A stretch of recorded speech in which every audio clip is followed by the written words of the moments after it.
জীবন শিক্ষার এভরি মোমেন্টে সবাইকে স্বাগত। আজকে আবারও হাজির হয়ে গেছি পটল চিংড়ির রেসিপি নিয়ে। সবাই পাশে থাকুন, সাথে থাকুন আর দেখতে থাকুন আমার এই আজকের রেসিপিটা।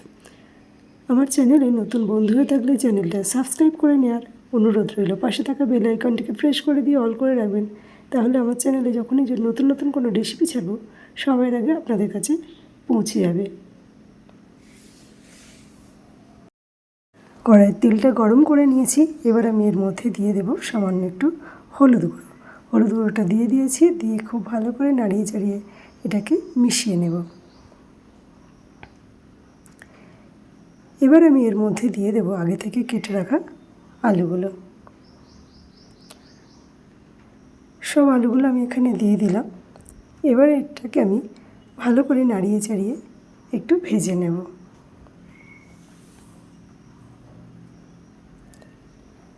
আলুগুলোকে আমি খুব ভালো করে ভেজে নেব, তাহলে তাড়াতাড়ি সিদ্ধ হয়ে যাবে। দিয়ে দিলাম একটু লবণ। লবণটা সমস্ত আলুর সঙ্গে মিশিয়ে একটু ভেজে নেব। আলুগুলো খুব ভালো করে নাড়িয়ে চাড়িয়ে ভেজে নেব। আলুগুলো খুব ভালো করে ভাজা হয়ে গেছে। এবার আমি এগুলোকে অন্য একটা পাত্রে নামিয়ে নেব।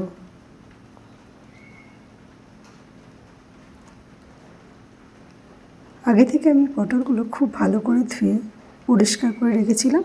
এবার এই তেলের মধ্যে আমি পটলগুলো দিয়ে দেব। আলুগুলো সব তোলা হয়ে গেছে। এবার আমি পটলগুলো দিয়ে দেবো তেলের মধ্যে।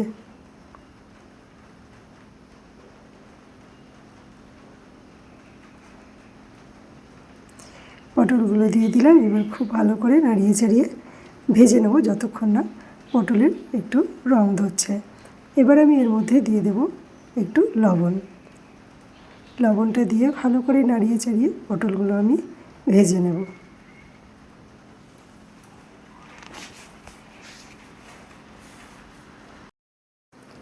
পটলগুলো আমার খুব ভালো করে ভাজা হয়ে গেছে। এবার আমি এগুলোকে অন্য একটা পাত্রে নামিয়ে নেব।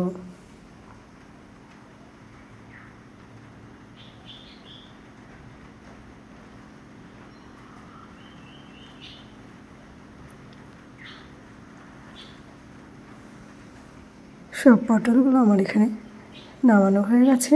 এবার এই বাকি যে তেলটা কড়াইতে আছে, এই তেলের মধ্যে আমি চিংড়ি মাছগুলো দিয়ে ভেজে নেব।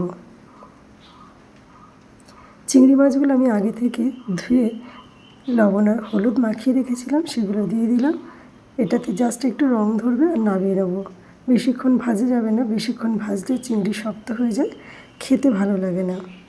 দেখুন মাছগুলো খুব ভালো করে ভাজা হয়ে গেছে, রং ধরে গেছে। এবার আমি এগুলোকে অন্য একটা পাত্রে নামিয়ে নেব।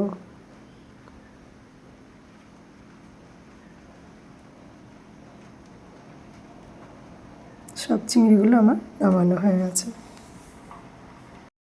এখানে আমি আর একটু তেল অ্যাড করে দিলাম। তেলটা গরম হয়ে গেছে। এর মধ্যে ফোড়নে দিয়ে দেবো একটা গোটা তেজপাতা, আর দিয়ে দেব গোটা গরম মশলা, এলাচ, দারচিনি আর লবঙ্গ দিয়ে এটাকে তেলের মধ্যে একটু ভেজে নেব। এবার এর মধ্যে আমি অ্যাড করে দেব গোটা জিরে। গোটা জিরেটাও দিয়ে দিলাম।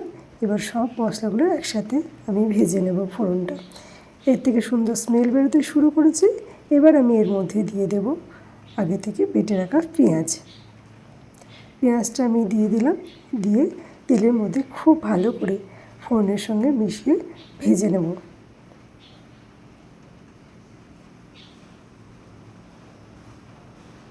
পেঁয়াজটাকে দেখুন খুব ভালো করে লাল লাল করে ভেজে নিয়েছি। পেঁয়াজটা খুব ভালো করে ভাজা হয়ে গেছে। এবার আমি এর মধ্যে দিয়ে দিলাম আদা। আদাটা দিয়ে খুব ভালো করে ভেজে নেব। দেখুন খুব সুন্দর করে ভেজে নিয়েছি। আদার কাঁচা গন্ধটাও চলে গেছে। এবার আমি এর মধ্যে দিয়ে দেবো রসুন বাটা। রসুন বাটাটা দিয়েও খুব ভালো করে নাড়িয়ে চাড়িয়ে সমস্ত কিছুর সঙ্গে মিশিয়ে দিয়ে ভেজে নেব। আদা, পেঁয়াজ, রসুনটাকে খুব ভালো করে আমি কষিয়ে নিয়েছি। এবার এখানে আমি দিয়ে দেব হাফ চামচ হলুদ গুঁড়ো। হলুদ গুঁড়োটা দিয়ে মশলাটা খুব ভালো করে কষিয়ে নেবো যতক্ষণ না হলুদের কাঁচা গন্ধটা চলে যাচ্ছে। এরবারে আমি দিয়ে দেবো ঝাল লঙ্কার গুঁড়ো, দিয়ে আবারও আমি মশলাটাকে খুব ভালো করে কষিয়ে নেব। এবার আমি এর মধ্যে দিয়ে দেব ধনে গুঁড়ো,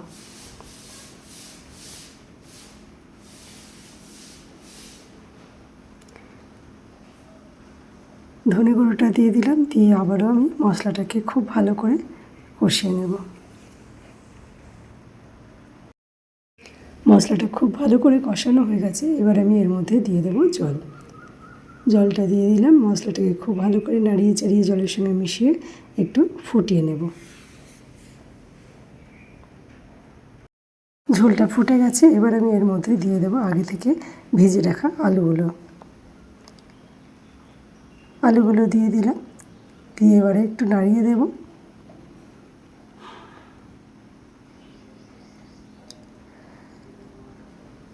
আলুগুলো একটু নাড়িয়ে দেওয়ার পরে এর মধ্যে দিয়ে দেব আগে থেকে ভেজে রাখা পটলগুলো।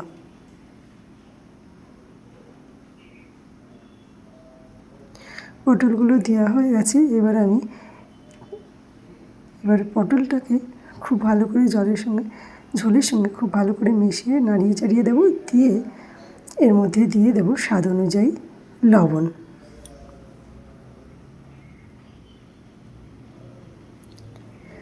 স্বাদ অনুযায়ী লবণটা দিয়ে দিলাম, দিয়ে নাড়িয়ে চাড়িয়ে দিয়ে একটু ফুটিয়ে নেব।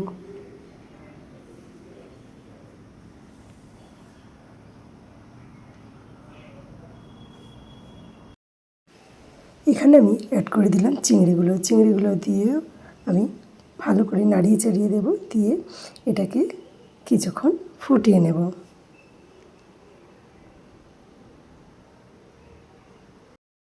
গরম মশলাটা দিয়ে দিয়েছি, দিয়ে এবারে খুব ভালো করে নাড়িয়ে চাড়িয়ে দেবো, দিয়ে এবার এখানে আমি অ্যাড করে দেব 1 চামচ ঘি।